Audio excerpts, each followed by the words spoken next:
I just close.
Morning, everyone.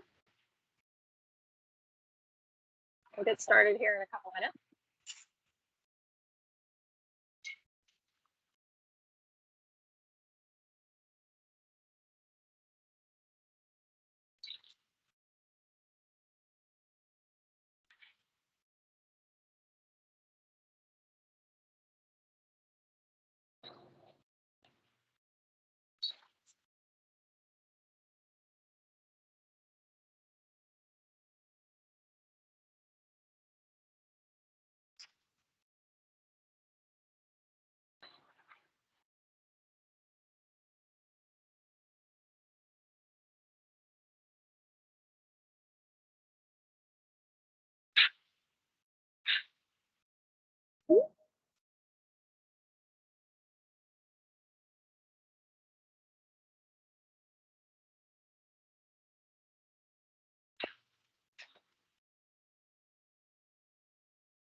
All right.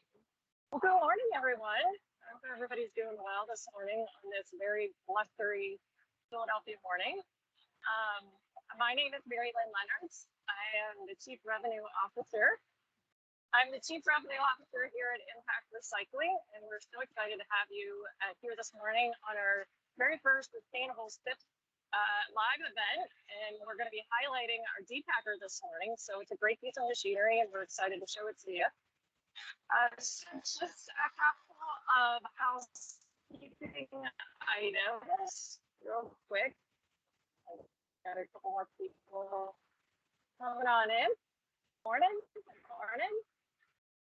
Just a couple more items this morning. A couple of us are watching the chat this morning. So if you have any questions for me, pop those questions in the chat. One of our business development reps, Rich Function, is actually on the line. He's going to be watching the chat for any questions that come in. So as I'm talking, feel free to kind of go through and just pop whatever is on your mind in the chat, and I'll answer it as we're going through the presentation. One other thing to cover this morning is there's going to be a Google link in the chat. And with that Google link, You want to go in and fill that out at the completion of the program. And that's how you get your free coffee this morning. So yes, you can come back to our LinkedIn Live events more and more and continue to get your free coffee, as we're super excited to have you as part of our morning today. So to get started, again, for those of you that are joining, my name is Mary Lynn. I am the Chief Revenue Officer here at Impact Recycling. So what I thought I'd do is I'd start out a little bit by just kind of telling you exactly who we are, what we've done here at Impact Recycling, and just give you a little bit of history on how all of this came to be. I'm going to be very Vanna White here today. So we started out in 1956. We were largely a corrugate recycling company for once-used boxes, where we actually go in, purchase those once-used boxes, and then sell them to a secondary market. Very much today, that is our baseline business. So if you look behind me, we have a whole lot of boxes behind me. We still do that today. It is very much our frontline business. And we have many, many different types of boxes that we procure and sell. So if that has any interest to you, feel free to reach out to us after the presentation, and we'd love to chat with you. On top of the once-used box program that we had started back in 1956, we also started to look at ourselves as a landfill diversion company and start helping with helping companies with their corrugate manufacturing and their management of how they take care of their corrugate with their balers, with their compactors, things like that. So what we started to do is we would go in and we would help manage that corrugate for them and help them develop a program that had a higher landfill diversion rate than maybe what they were achieving today. So we still do those programs. On top of that, one thing that started to happen about 10 years ago is when we started to manage corrugate programs for customers, we started to get asked a lot of questions about, hey, could you do recycling? Could you maybe take our plastics, our banding, our strapping, something like that? So a lot of things that go along with actual management of corrugate, we can recycle. So we recycle, again, a lot of PET, aluminum, metals, plastic, banding, shrink wrap, things like that. So we're going to be doing some more LinkedIn Live events after this that'll highlight some of the materials that we actually do recycle outside of just the corrugate. So stay tuned for that. So let's walk through our Depack machine and just, again, learn a little bit about it this morning. For those of you that are just joining, if you have any questions whatsoever, please pop those in the chat. I have someone watching the chat. They're going to be monitoring it and letting me know if there's any questions along the way. So feel free to pop in and put those in the chat. Also, for those that are just joining, please make sure that you stick around for the Google link that'll show up in the chat. You want to be able to fill that out, get your free gift card for your coffee this morning. This very snowy Philadelphia morning. So our Depacker is actually located in Philadelphia. We have a couple of locations throughout the US, but this machine is actually located in Philadelphia.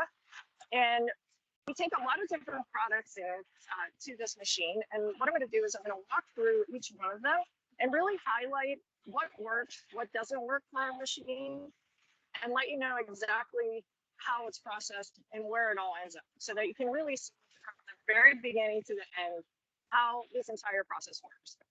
So the first thing we do is determine whether or not the material is a good fit for this machine. So all of the material that goes in through this machine must have an organic content to it. So that means things like beer, wine, soda, some types of detergents, juices, milk, almond milk, oat milk, all those types of things are great fits for this machine. We can also process things like dry goods, so dog food, cat food, ice cream, things that are maybe like hummus or a yogurt, those types of materials that might have little add-ins to them. We can process those types of materials in this machine as well. So that's really the type of material that is coming in the container. So let's talk a little bit about the actual container that can go through this machine. So there are a lot of friends up to the machine. So the first one that we really love to put through this machine is aluminum. So We process a lot of cans. We process a lot of seltzers, waters, beverages, alcoholic beverages, things like coffee. We actually just processed some material that was rather unique. It had a nitro container on the inside, so we can still take it. It's just a little different processing for us, but we can process aluminum with plastic on the inside. We also take something called Tetra Pak, and that's what we're running today. So if you've never seen a Tetra Pak, it's maybe the thing that chicken broth comes in, that you've seen. A lot of oat milk, a lot of coconut milk comes in these kind of containers. That's what we're running today, and I'm going to show you that in just a little bit. We also process material that is made of PET. So if you think about water bottles, so we process lots of water bottles through here as well. So these materials are all really great fits for our machine. What isn't a great fit for our machine is glass. Now, that's not to say we can't handle glass here at our facility, but we handle it in a different way. So we've done a couple of different projects, like we did a salsa project, but it has a lot of manpower to it. So we are actually taking the aluminum ring off the top, dumping the material out. The glass goes for recycling. This also goes to anaerobic digestion, and the aluminum goes off for recycling. So that brings us to the next question about where does everything go, right? So we've got now we've put it through the machine. Where does everything go? So the reason why everything has to have an organic content to it is because the material will end up in a couple of different places. So it will end up either in anaerobic digestion, or it will end up in wastewater treatment, both of which involve a microbiome that needs the organic content to actually flourish and function. So that's why we don't like to put anything through this machine that has an inorganic content to it. So maybe acids, detergents that have acids in it, cleaners that have acids in it. We don't want to put that through the machine.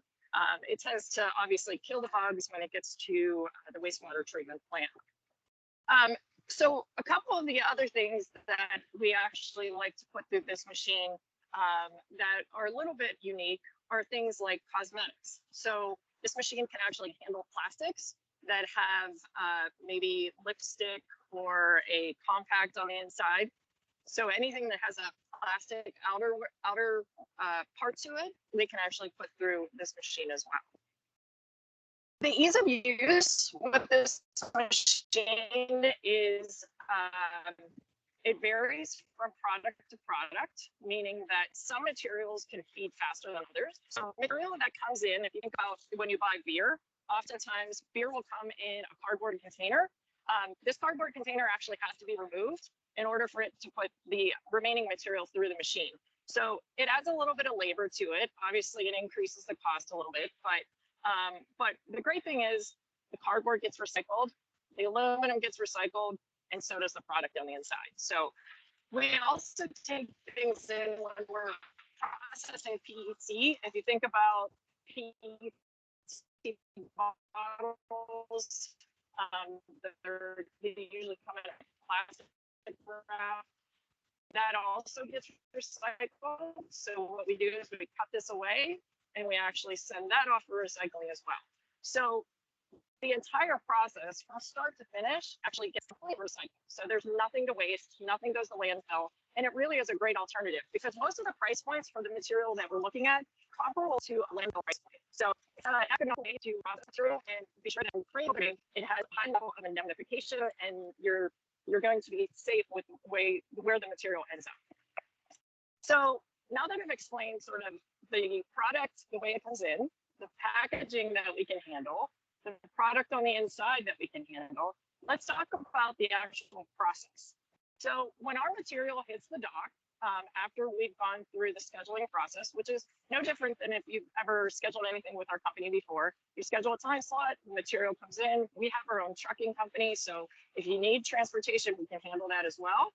But the material hits our dock, it comes off the truck, that material gets weighed, gets entered into our system, and automatically that's where the tracking starts. So the material comes off of our dock, it goes across the scale, and it'll come back into our depacker area. So in our depacker area, we actually have several folks, and we're just going to show you because we're working on Tetra Pak today, so it's a little bit loud. But we have several folks behind us that are actually unpacking material, and they're putting them into these kind of totes. Told you I'd be like Vanna White. So these kind of totes, and after the material goes into those totes, it will get loaded in the very top of our depacker machine. It actually gets loaded in there, and the material comes out the bottom, and it'll go over into our tank farm. So we have a tank farm over here, and the material get held there until it goes out for anaerobic digestion. The remaining material, as it's coming through the machine, actually goes out the other side. And if you can see over there, this is actually our baler system. So the baler, the product actually, like the container actually drops into that baler, and it gets baled from there. So if you look at some of these bales that I have around me, so this material actually is aluminum, and there's several different kinds in there. Now, if you take a look at it, you obviously can see a little bit of plastic here and there. It's not an issue. That is not a problem, after we bale it. The other type of material that gets baled really well is our PET material. So these are all iced tea bottles that we have behind me. So all this material actually it goes for recycling. It'll go out on a truck. We usually ship just about every day or every other day, especially with PET and aluminum. Let's see. And then the last thing I wanted to show you, I'm going to reach up over here. So this is our Tetra Pak material over here. So our Tetra Pak material actually is one of the most compact materials that we send out. It runs very, very quickly through our machine. So we never have any issues with the bales at all. Again, everything is seamless. It goes very quickly from start to finish. And then at the very end of the process, after we do the baling, we have all your material offloaded, you get an end of month report that tells you all the data that you need for your end of year sustainability program.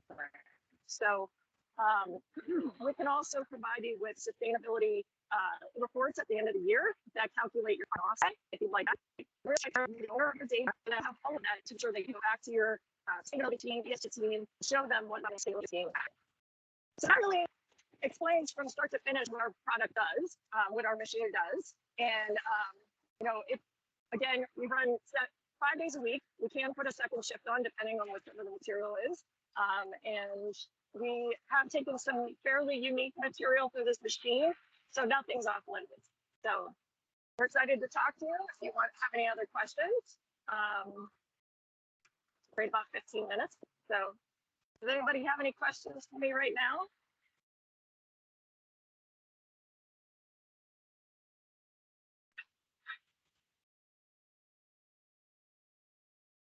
Very quiet group this morning. I'm watching the chat, Mary Lynn. I will let you know if anything comes in here. Okay, great. Awesome. And then just to let you know, Mary Lynn, that link is in the chat right now for everyone there. Great.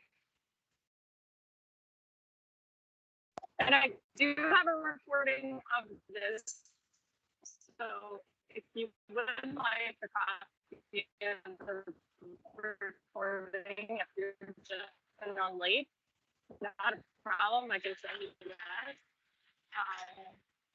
But again, we are located in North Philadelphia, and we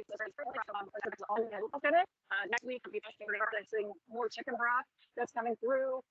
We've got 2 more beer loads that are coming in this afternoon, so it's a pretty unique mix of material that we get in on a daily basis. One other thing to note, this question comes up a lot, is whether or not we actually commingle material as we're running it. We try very hard not to do that. Obviously, we only run things that are the same packaging at the same time. So we never mix aluminum with PET or Tetra Pak. And we try to make sure that we're only running one customer's material at a time. That just really relieves any kind of concern over contamination and that type of thing. So Does anyone else have any questions for me?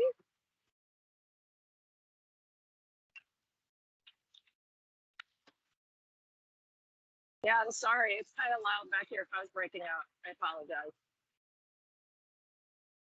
Again, Mary just a Lynn, reminder- Go ahead, Rich. yep, we got a question from Allison.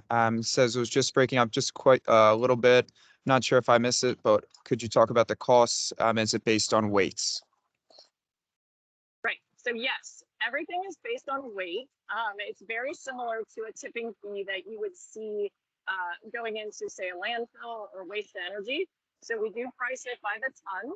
Everything is really based on the type of material and the packaging that it comes in. So some material is a little more difficult to run. Some packaging is a little less valuable in the market. And some material requires a little bit higher labor to it. So if we have to unpackage material that we're going to require a whole team to do, that generally has a higher cost to it. If it's something where we can actually just bring the material in and dump it right into the machine, then that generally has a lower cost.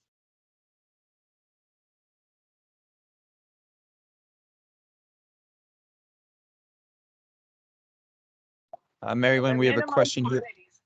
Yep. Yeah, I saw that. So are there minimum quantities that we will accept? We will take it all. So obviously everything has to get to our docs and associated with it. Generally, we don't have minimums unless it's something that is difficult to run. We like to set a 20-ton minimum on most of our materials just because it helps us with our labor allocation. But if it's something on the smaller side, we can also work with you on that. No problem.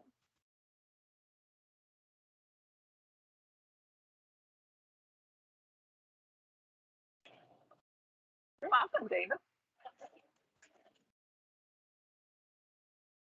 All right. Well, like I said, there's a link in the chat that'll take you to your Google, the Google link to get your free coffee for this morning. So thank you so much for joining us. Make sure that you look at our LinkedIn page for our next event, which will likely be in end of March timeframe. And sign up for it then. Come back, have some coffee with us, and hopefully the weather's a little nicer too when we get there. So thank you so much. Have a wonderful day, everyone. Really appreciate you joining. Take care.